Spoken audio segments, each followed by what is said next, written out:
Eu diria que tem 5 assuntos, né? O primeiro, o mais importante, é a atividade nos Estados Unidos, né? Então, se é um soft landing, hard landing, agora até começou a voltar a chance de ser um no landing, dado que os dados estão vindo muito forte. Né? O segundo, acho que a gente está no meio, né, da temporada aqui de resultado das empresas, então tem um pouco a ver com a atividade, porque eu diria que mais ou menos metade do S&P, né, correlacionado com a atividade, mas outra metade está muito correlacionado com esses grandes temas do ano, que, né, gostaria de discutir também daqui a pouco, um pouco mais sobre isso. Eu acho que isso tem sido um grande fator dominante do mercado.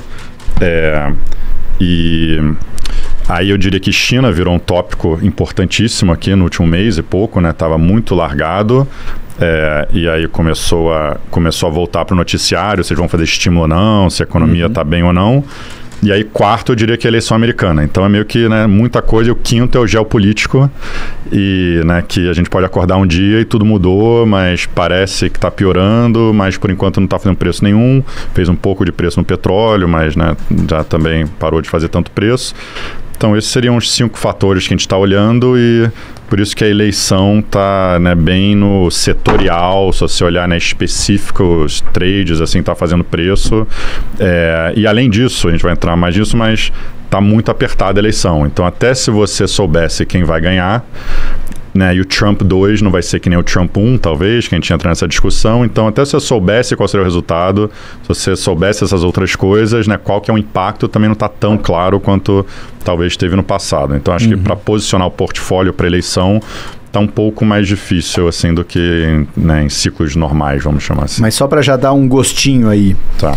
Nessas últimos dias, né, última semana, a gente...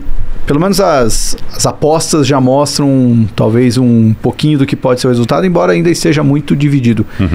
Já deu para fazer algum trade nisso aí? Vocês fizeram alguma movimentação ou vocês estão esperando um sinal mais concreto?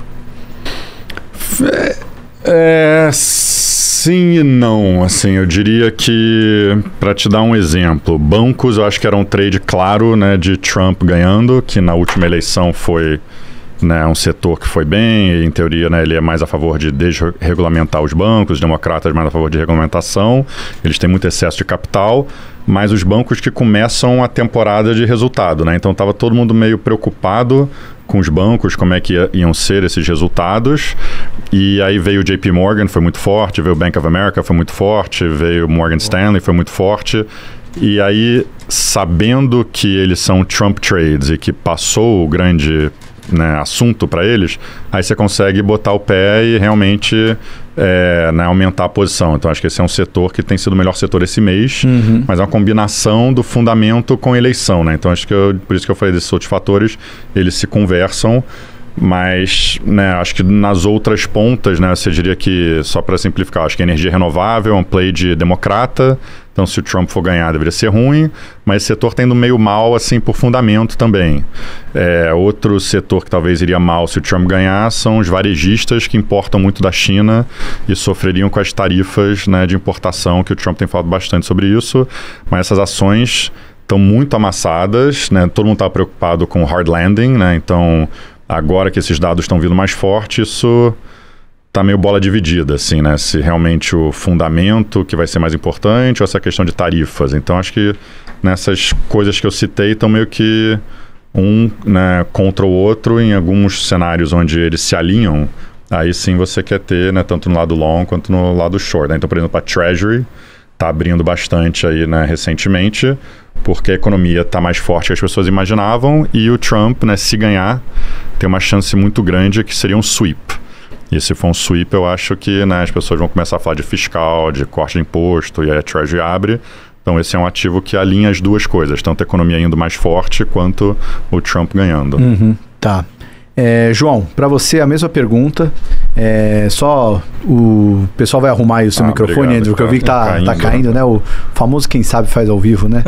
Mas, João, para você a mesma pergunta, o quanto que as eleições, esse desenrolar já está afetando ali tomada de decisão e o que vocês já estão se posicionando diante desse cenário? Tá, eu concordo com o Andrew, quando a gente olha a eleição e os efeitos no mercado, na verdade, ela parece ter ficado em segundo plano, né? A gente teve no primeiro momento ali do atentado do Trump, vamos dizer, primeiro a derrocada do Biden, né? Acho que foi muito importante ali no final de junho, depois o atentado do Trump, e ali parecia que a gente teria esse efeito mais claro das eleições no mercado, né? A gente viu lá o Russell andar, a gente viu uma certa... a quebra da correlação que a gente estava vivendo ali entre Treasury e ativos de risco, né?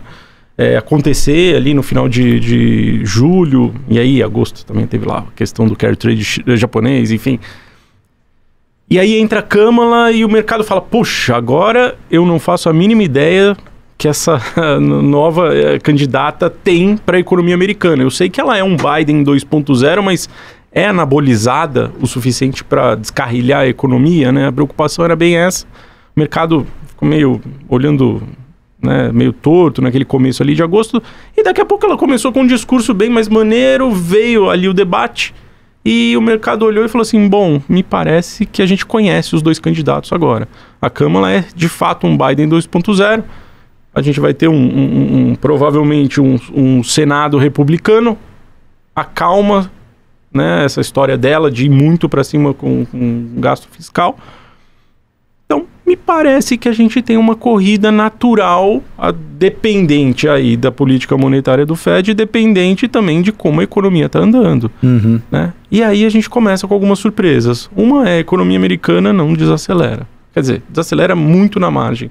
Né? Parece que os indicadores clássicos, etc., não estão capturando a efervescência da economia. Né? A inflação desacelera também, a inflação também bastante linkada ali, a questão da energia, o preço do petróleo sobe porque você tem lá um risco geopolítico, o preço do petróleo cai porque as coisas cessaram e o preço da gasolina anda para cima e para baixo. Mas parece, a tendência é que o petróleo venha para baixo. Parece, né? Pelo menos nesse primeiro momento. E aí o mercado começa a olhar para isso, bom, também não está me parecendo tão importante assim essa dinâmica do Federal Reserve. Ele deve continuar com o processo de afrouxamento monetário, mas não parece ser tão robusto e não parece que vai ser o game changer para os mercados. Aí, eu acho que assim, os investidores começaram a olhar para outra coisa. Liquidez. Tem liquidez na economia? Tem. Você tem o Treasury, o Tesouro Americano, que agora vai gastar dinheiro até não poder mais até o final do ano, porque é sazonal, eles fazem isso na reta final de ano. Vai dinheiro para a economia, os bancos estão bem. E essa desinversão da curva de juros, ajuda os bancos. Os bancos regionais começando a emprestar de novo. O VC lá fora ganhando tração. Eu estava escutando um gestor da Apollo. O gestor da Apollo super entusiasmado em colocar o dinheiro para trabalhar. Então, com projeto de infraestrutura, com projeto de private equity. Então, assim, parece que você tem um movimento de, olha, tá tudo bem, vamos embora, gente. Vamos fazer as coisas andarem. E aí o mercado acionário começa a entrar um pouco nessa mesma dinâmica. O S&P vai embora para as máximas. Né? Nós ali, em termos de estratégia, a gente estava super posicionado em S&P, nos fundos globais. A gente está bem pesado. Inclusive por meio de um instrumento que ele captura mais momentum. Né? Então, um ETF da SPDR lá que tem lá nos seus maiores nomes NVIDIA, Amazon e Meta. Então, um cara bem agressivo, vamos dizer assim, né? A gente está super alocado nisso daí. E também tentando aproveitar um pouco, vamos dizer, de cases mais sob a ótica bottom-up, mesmo que a gente já carrega aí o ano inteiro. Né? Por exemplo, as ações da Instacart, que andaram super bem esse ano. CrowdStrike, que voltou a chamar a atenção também, depois do evento que teve ali com a tela azul da morte no evento de cibersegurança ali atrás, problema que deu nas máquinas da Delta, né? E acabou, as ações estão se recuperando, voltando para o mercado, e a gente meio que encheu o carrinho. Assim, estamos carregados nessa reta final de ano, porque eu acho que a gente deve ter uma janela muito boa. E a eleição, no final das contas, provavelmente ali perto da eleição, passada a eleição em especial, talvez a gente tenha volatilidade. Não sei se as eleições vão ser decididas rapidamente, né? Talvez demore para sair o vencedor, né? Tem essa chance de acontecer. A gente vai ver um pouquinho de volatilidade, mas me parece que a reta final de ano está livre para renda variável, em especial lá fora, andar bem. Entendi. Estamos com essa cabeça. Tá.